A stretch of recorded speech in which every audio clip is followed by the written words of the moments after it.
We're excited to have Laura Linney join us here on the Rich Eisen Show. It's a pleasure for me because, quite honestly, she's the nicest person I know. But Laura, thank you for joining us. It is my pleasure. I can't believe that you're here after all of this. And you are on the Ozark set now? I'm filming in Atlanta now, yes. I'm not there right at this moment, but yes, I'm here filming. What has this been like for you working on this show? Because as I've said 17 times on the show already, you might be the nicest person I know, and you play one of the darkest characters possible. So how do you rationalize? How do you go to all these different places?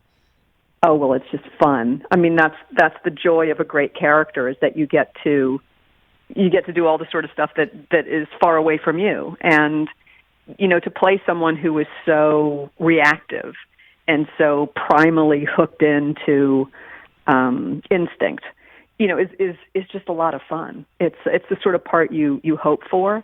And, I've known from the first day working on Ozark, it was just obvious to me that I'd sort of landed in a very special situation. And because this is our last season doing it, we're savoring every second we have, whether we're filming in the land of COVID or not. It seems as though working for Jason Bateman, he's a terrible taskmaster, so I'm sure that it can't be fun to work with him at all. No, terrible. Really, just an agony every second. But he's, the thing about Jason, it's always wonderful to watch someone who's put so much time just over years and decades into what they do, because their skill level just gets higher and higher and higher. And when you watch someone sort of switch lanes successfully to go from a type of, known for purely comedic stuff, and then to move into a whole other realm of not only dramatic acting, but producing at this level, directing at this level, it's an amazing thing to witness. And you're about to direct for your first time coming up. I am. Are you excited, nervous? How does that all fit in? All of those things. Quite frankly, it's nothing that I ever saw in the cards for me, but I've had people, particularly Jason, really pushing me to do it. And so I am excited. I'm nervous. I'm scared. It's a whole different way to look at things, but I am looking forward to it. We'll see how I do. I think you're going to do great. Suzy Shuster, Laura Linney here on The Rich Eisen Show. Laura, you have every award in the book. It's insane, and you're up for yet another Golden Globe. But I'm just curious, what means the most to you out of every award you've won? Every award I've won, which means the most? Yeah. I think I won a swimming award in camp in 1978. Of course you'd say that. But honestly, it's the thing that, because I was a terrible swimmer. I was really bad, and I really tried to get better. I mean, I really, really tried. And it really did feel like a reward for something that I went through that was harrowing and frightening. And the other awards that I've been lucky enough to either be nominated for or get, it just comes out of doing what I love to do. So I always have this little sense of embarrassment and awkwardness about the awards season, even though I know it's important, and I love every nomination and award I have, don't get me wrong. But you don't sort of feel like you really deserve it. I don't feel like I did anything outside of my, anything heroic. I didn't do anything heroic. But me being like a little kid trying to learn how to swim and being terrified and working through that, that award means something to me. And it's in my cabinet with next to my Emmy, my swimming award. I feel like we have to know what stroke it was. Shouldn't we know? It was. Well, I had a very hard time. The crawl was just a disaster for me. It's the worst.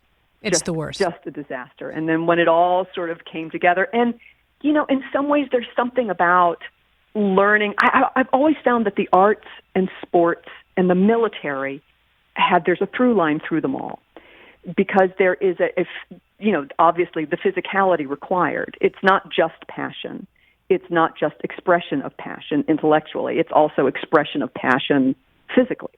And when you sort of learn how to work through something physically, it helps with every other aspect of your life. It gives you a sense of confidence and camaraderie, particularly if you're doing it with a group of people.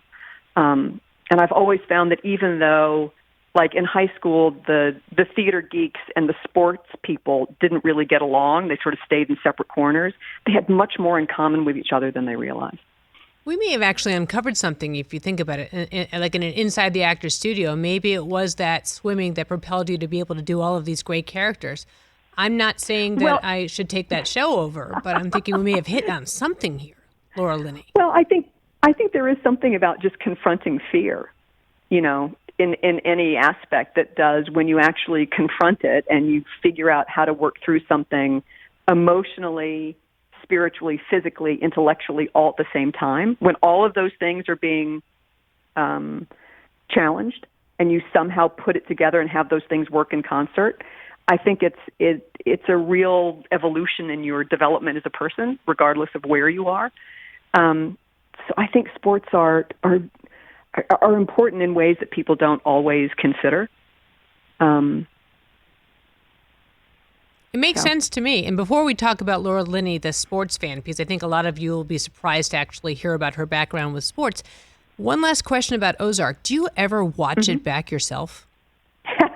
I'm not good at that, to be honest with you. I love seeing what everyone else is doing, but I can't stand watching myself. It's the worst. It's just the worst. I hate hearing my voice. I hate watching myself. That part of it I'm not very good at. But I love watching everyone else. So I'll watch it and fast forward. I think that stuff. I love watching you, so I will watch it for you. Okay, let's you talk can watch about. it for me. I will, and I have been, and I'm almost done with season 1 because when do I get to watch TV with 3 small kids at home? Sure. So it's few and far between. But boy, you're dark. Well, thank you. You're welcome. So let's talk about your sports background. I think a lot of people might be surprised that you came upon it very early. Who introduced you to sports? My father. My father and I used to watch the Knicks all the time.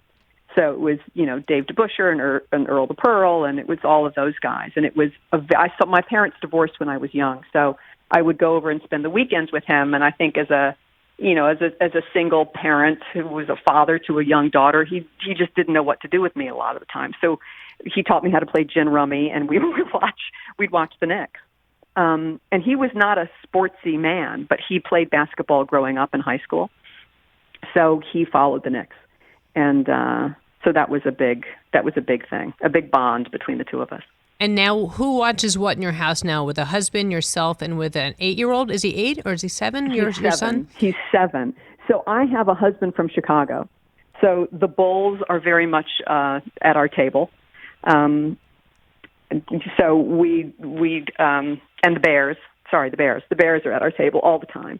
And my 7-year-old is now obsessed with the NFL and is an enormous Khalil Mack fan. Okay. So every time Khalil Mack sort of, throws his power around, my son is doing a major dance of victory. So there's lots of Bears stuff, and then my son also loves Premier League soccer. So we watch Liverpool, and he goes back and forth between watching Premier League soccer highlights and Curious George. Which, so by the way, that's the perfect combination. Don't you think? Yeah, I think so. I'm proud of that. You should be. So, and also, you know how some kids had, when I was growing, decades ago, Farrah Fawcett was on the wall of the poster. My son has Alex Morgan. Like, Alex Morgan is it. Alex Morgan is his first love, and he follows the women's soccer team as well. I had Terry O'Reilly. I had a Bruins player on my wall. I also had Michael Jackson. I had the Larry Bird, Magic Johnson back-to-back. What did you have on your wall? Mark Spitz. Oh, yeah. Well, why not? I had that long, life-size poster of Mark Spitz with all the medals. And watching the Olympics was such a big deal. I mean, I crave the memory of Jim McKay's voice. I get that. Just like it's a Proustian memory for me. Like rolling around on the shag carpeting, listening to Jim McKay talk about the Olympics. All of that, I just love it. And I'm still an Olympics fanatic. I cleared the schedule. What are your favorite events to watch for the Olympics? And are you a winter or summer kind of girl? Both. I'm very much both. I love watching skiing. I love watching alpine skiing. And it varies. Every year I sort of learn something more about, another sport. Sometimes I also love hockey. I love watching hockey. I love the sort of the finesse and the brutality combined of hockey. So I love watching sports. And when you learn about sports also, it just all the obvious stuff, the strategy of it, the emotion of it, how do you combine the two, instinct versus execution and all of that. I find it really interesting. And I love watching an athlete get better. Over time, if they're given the opportunity to do that. That's the best part of sports to me. I mean, that's why I got into it. I love the story of these athletes developing, where they came from, where they were going, and how they got better. Oh, yeah. That's the part that relates to acting, I would imagine. That's the human story that makes you interested. Yes, absolutely. And development of skill over time, and what people have, where their weaknesses are, where their strengths are, how that can flip-flop over time. The psychology of sports is fascinating to me. I find it really inspirational.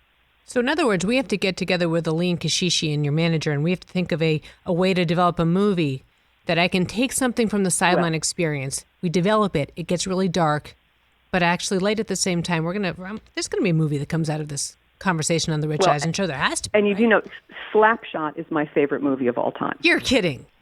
If I could have Slapshot on, I've watched Slapshot more than any other movie ever made. I would watch it. Keep going. I'm sorry. No. I just think it's one of the best films ever made. I just love it. And I would watch Love Actually. That's my total remote drop. Oh, God, that brother. The brother. You just had to stop answering the phone so much. I know, but when you feel like someone's going to off themselves if you don't answer the phone, it's a real headache. It's a real headache. Yeah, it's a little inconvenient. Before I let you go back to the set, and again, thank you for taking the time to come on. Anything that any kind of nuggets you can proffer for us for this last season? Nope. Well, that went well. I'm so glad I asked that, but I had to try. Because not a thing. I'm not giving you nothing. The worst. This is some interview. This is some interview. I hope you win. Mean and dark underneath. Well, that's the thing. That's what makes you fascinating. You couldn't be nicer, but you get dark. Platter of qualities. I'm a little bit of this, a little bit of that. I hear you. You're a little bit of this and a little bit of that, and a lot of awesome. Good luck. I hope that you continue to put together this gorgeous collection of trophies on Sunday night. We are all watching. This whole set is obsessed with Ozark, so I want you to know I was cramming him in there, and Rich was dying to get you here to talk to you. So hopefully you'll be coming back with the rest of the award season as they come in. But thank you for making the time, and go back and say hi to Bateman for me, will you? Tell him I said, Of course I will. It's a casual name drop on the Rich Eisen Show. Laura, thank you. I hope to see you soon. Same here. Thanks so much. Have fun. It's my pleasure. Hey, you watched all the way to the end. Thanks for that. Watch more right here.